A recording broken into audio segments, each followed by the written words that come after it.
Astrologer Ramakrishna Ghosh আমার এই channel অর্থাৎ অ্যাস্ট্রোলজার রামকৃষ্ণ ঘোষ চ্যানেলের পক্ষ থেকে জানাই আপনাদের সকলকেই স্বাগত। আশা করি ঈশ্বরের কৃপায় আপনারা সকলেই ভালো আছেন। আমি বিভিন্ন রাশির মাসিক রাশিফল নিয়ে আলোচনা করছিলাম। আজকে আমার আলোচনা কুম্ভ রাশির কয়েকটি ভবিষ্যৎবাণী, যা 100% সত্যি হবেই। জানুয়ারি 2024 তো আর কয়েকদিন বাদেই আসছে। তার আগে আপনাদেরকে জানাই নতুন বছরের অগ্রিম প্রীতি, শুভেচ্ছা, আন্তরিক অভিনন্দন ও এক আকাশ মিষ্টি ভালোবাসা। জানুয়ারি 2024 কুম্ভ রাশির স্বাস্থ্য কেমন যাবে, তাদের শিক্ষা কেমন হবে, তাদের কর্মজীবন, চাকরি, ব্যবসা কেমন হবে, তাদের জীবনে সাফল্য কেমন হবে, তাদের প্রেম ও দাম্পত্য সম্পর্ক কেমন হবে, তাদের ওভারঅল ভাগ্য কেমন হবে। আপনারা জানেন কুম্ভ রাশির শনি 7.5 দ্বিতীয় পর্ব চলছে। কুম্ভ রাশির 70% মানুষ একটু চাপে আছেন সব দিক থেকেই। এই জানুয়ারি 2024 অর্থাৎ নতুন বছর কি তাদের কিছু ভালো ঘটতে চলেছে, এটা নিয়েই আমার আজকের আলোচনা। আর তাদের যে সমস্যা আছে সেই সমস্যা থেকে বেরিয়ে আসার জন্যে কি কি রেমেডি রয়েছে সেটাও আমি কিন্তু এই ভিডিওর শেষে বলবো। আপনাদের কাছে অনুরোধ, আপনারা কেটে কেটে এই ভিডিওটি দেখবেন না, তাহলে কিন্তু পরিপূর্ণ আলোচনা পাবেন না। আপনারা প্রথম থেকে শেষ পর্যন্ত দেখুন, সেটা আপনাদেরই ভালো হবে। আর না দেখলে তো আমার কিছু করার নেই। যাই হোক, আমি প্রথমেই গোচর ফল বলছি কুম্ভ রাশির সাপেক্ষে। কুম্ভ রাশিতে রয়েছে রাশির অধিপতি এবং দ্বাদশপতি শনি। কুম্ভ রাশির তৃতীয় রয়েছে বৃহস্পতি, যে কুম্ভ রাশির সাপেক্ষে দ্বিতীয় ও একাদশপতি। এবং কুম্ভ রাশির দশমে রয়েছে বুধ ও শুক্র, চতুর্থ ও পঞ্চমপতি। এবং কুম্ভ রাশির একাদশে রয়েছে রবি, যে সপ্তমপতি, এবং মঙ্গল। কুম্ভ রাশির দ্বিতীয় রয়েছে রাহু, অষ্টমে রয়েছে কেতু, যেটা খুব একটা শুভ যোগ নয়। কুম্ভ রাশির এই যে যোগ বৃহস্পতি আর মঙ্গলের তৃতীয় আর একাদশের ক্ষেত্র বিনিময় সম্পর্ক হয়েছে, এটা একটা শুভ যোগ। 7 জানুয়ারি কিন্তু বুধ একাদশে গোচর করবে। 18 জানুয়ারি শুক্র এদের চতুর্থপতি একাদশে গোচর করবে। এবং 15 জানুয়ারি রবি কিন্তু এদের দ্বাদশে গোচর করবে, সপ্তমপতি। যাই হোক, প্রথমে আমি স্বাস্থ্য নিয়ে আসছি।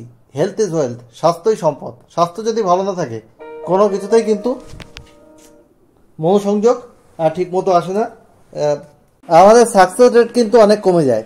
তাহলে কুম্ভ রাশির শারীরিক জায়গায় একটু সচেতন থাকতে হবে। তাদেরকে নিয়মিত এক্সারসাইজ করতে হবে, যোগ ব্যায়াম করতে হবে, বিশুদ্ধ পানীয় গ্রহণ করতে হবে এবং সুষম আহার কিন্তু প্রয়োজন হবে এবং নির্মল বাতাস তাদের গ্রহণ করতে হবে। স্বাস্থ্যের বিষয়ে সচেতন থাকতে হবে। মানসিক চাপ এমনিতেই কুম্ভ রাশির একটু বেশি রয়েছে, আর এই মানসিক চাপটা কিন্তু থাকবে, কারণ রাশিতে শনি থাকলে এই চাপ থাকে। তবে যদি আপনাদের শুভ গ্রহের দশা অন্তর্দশা চলে তাহলে এই চাপটা কম হবে, আর যদি অশুভ গ্রহের দশা অন্তর্দশা চলে এই চাপ অনেক বৃদ্ধি পাবে। এটা আমি আগেই বলেছি। অশুভ গ্রহ বলতে শনি, রাহু, কেতু, মঙ্গল, রবি, ইভেন চন্দ্র যদি দশা চলে তখন কিন্তু চাপটা একটু বেশি চলে। আর শুভ গ্রহ বৃহস্পতি, শুক্র এইসব গ্রহের দশা চললে তাহলে কিন্তু চাপ অনেক কম হবে। বুধের দশা চললে চাপ কম হবে।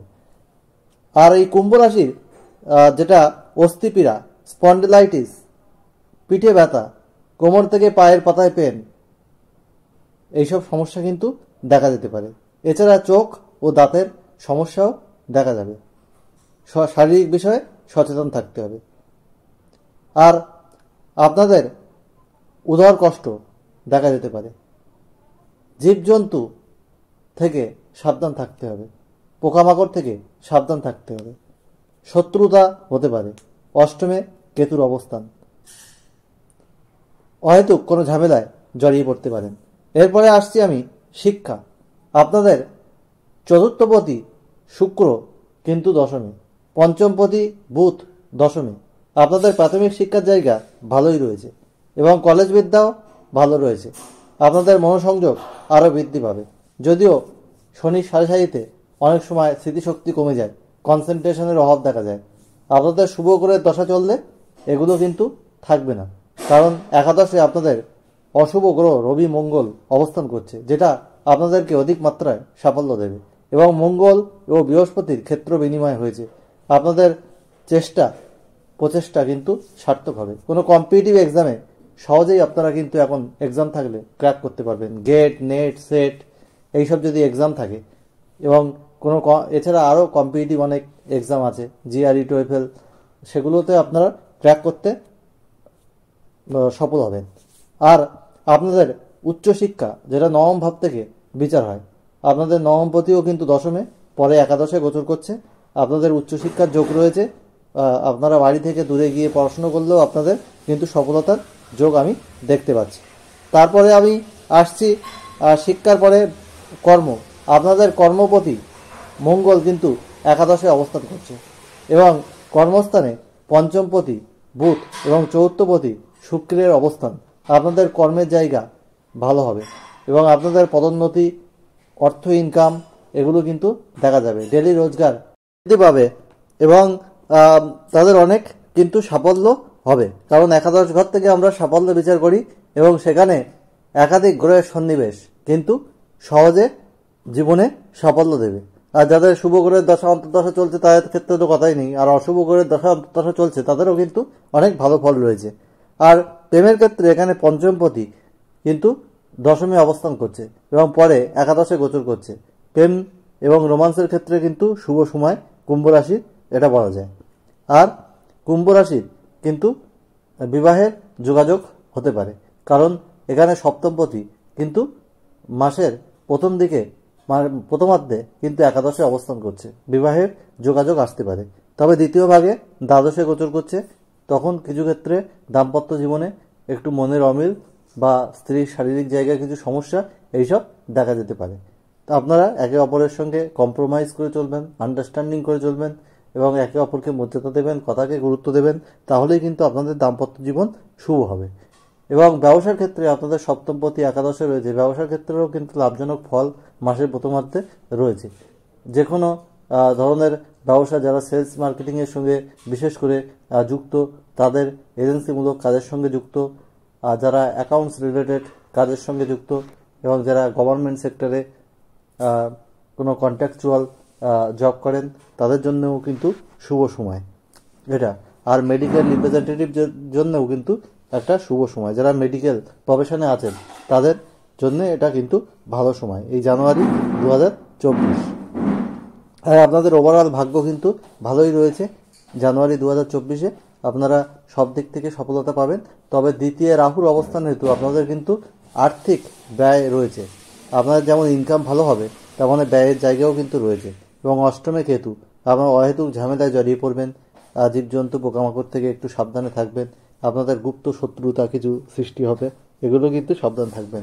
পরিবারের লোকজনের সামনে আপনাদের সমস্যা কিছু তৈরি হবে, তর্ক বিতর্কে জড়াবেন না। আপনাদের মুখের কথার জন্য কিন্তু শত্রুতা তৈরি হবে। আপনারা উচিত কথা বললে সে কথা আপনাদের সেটা থেকে শত্রুতা সৃষ্টি হতে পারে এবং সেটা থেকে সমস্যা ক্রিয়েট হবে। এ বিষয়ে মুখের কথা সম্পর্কে আপনারা অবশ্যই সজাগ সতর্ক থাকবেন। এই হলো কুম্ভ রাশি জানুয়ারি 2024 কেমন যাবে তার একটা ওভারঅল জিস্ট। আমার এই আলোচনা সম্পূর্ণরূপে শোনার জন্য আমার চ্যানেলের পক্ষ থেকে অশেষ ধন্যবাদ। আর চ্যানেলকে যেভাবে সাপোর্ট করছেন কনগ্রাচুলেশন। এইভাবে পাশে থাকুন, আমার আলোচনা শুনতে থাকুন। ভালো লাগলে অবশ্যই ভিডিওটিতে কী করতে হবে, লাইক দিতে হবে, কমেন্ট পোস্ট করে আপনাদের মতামত জানাবেন এবং বেল আইকনে প্রেস করে রাখবেন, যাতে নতুন ভিডিও আপলোড হওয়ার সাথে সাথে নোটিফিকেশন পান। এবং সাবস্ক্রাইব করবেন এবং শেয়ার করে সব কুম্ভ রাশির মানুষদের জানুয়ারি 2024 কেমন যাবে সেটা দেখার সুযোগ করে দিন। আর অনেক অ্যাস্ট্রোলজার কিন্তু টাকা দিয়ে চ্যানেল প্রমোট করছে, আমি কিন্তু টাকা দিয়ে চ্যানেল প্রমোট করি না। আমার লক্ষ লক্ষ সাবস্ক্রাইবার পাবেন না, আমার সাবস্ক্রাইবার ধীরে ধীরে বাড়ছে আপনাদের আশীর্বাদে। আর ঈশ্বরের আশীর্বাদ, আপনাদের আশীর্বাদ আমার পাশে রয়েছে। আমার সাবস্ক্রাইবার একজন যারা টাকা দিয়ে চ্যানেল প্রমোট করছে তাদের থেকে অনেক বেশি হবে, এ আশা আমি রাখি। আর আমি পিওর কন্টেন্ট আপনাদেরকে প্রোভাইড করব। আর আমি মিথ্যা ও ছলচাতুরির মাধ্যমে অ্যাস্ট্রোলজি করি না। আমার সাথে পরিচয় হলে আপনারা বুঝতে পারবেন। এই আমার মাল্টিপল প্রফেশনের সঙ্গে যুক্ত। আমি পিএইচডি, আমি প্রফেসর, আবার আমি অ্যাস্ট্রোলজি আমার পেশা, এবং অ্যাস্ট্রোলজির মাধ্যমে আমি আপনাদেরকে বিভিন্ন সমস্যার যতটা পারি সমাধান করার চেষ্টা করি। আর এই প্রফেশনকে সৎ উপায়ে বেছে নিয়েছি। আর আপনারা একটা কোশ্চেন আমাকে হোয়াটসঅ্যাপে করতে পারেন, আমি ডেট অফ বার্থ, টাইম আর প্লেস দিই। কিন্তু তাড়াহুড়ো করলে হবে না। অনেকে খুব তাড়াহুড়ো করছেন। তাড়াহুড়ো করলে কিন্তু আমি পারবো না, কারণ ফার্স্ট কাম ফার্স্ট সার্ভ বেসিসেই আমি করি। আর এইটা আমি আপনাদেরকে আপনারা ধৈর্য ধরলে আপনাদেরকে হতাশ করবো না। একে একে আপনাদের সব কোশ্চেনের সলিউশন কিন্তু আমি দেব। আর আপনারা এছাড়া আমার কাছ থেকে অনলাইন হরস্কোপ করতে পারেন বা চেম্বারে এসে করতে পারেন লাইভ কস্টে, যেটা 4 পেজেস হ্যান্ড রিপোর্ট আমি কিন্তু আপনাদেরকে দিই। আর যেটা হচ্ছে খুব কম পয়সায় দিই, সফটওয়্যার থেকে প্রিন্ট করে দিই না। আর এটা আমার কাছ থেকে করতে পারেন। অন্যান্য অ্যাস্ট্রোলজারের মতো আমি কিন্তু ওই প্রিন্ট করা সফটওয়্যার থেকে দিই না, আমি নিজে অ্যানালিসিস করে হাতে লিখে সেটাকে কিন্তু দিই। আর যাই হোক, আপনারা যেটা করবেন, আপনারা আছে নীল আকাশি কালার বেশি ব্যবহার করবেন। আর আপনারা হলুদ কালার কম ব্যবহার করবেন। আপনারা ক্রিম কালার কম ব্যবহার করবেন। সাদা সবুজ কালার বেশি ব্যবহার করবেন।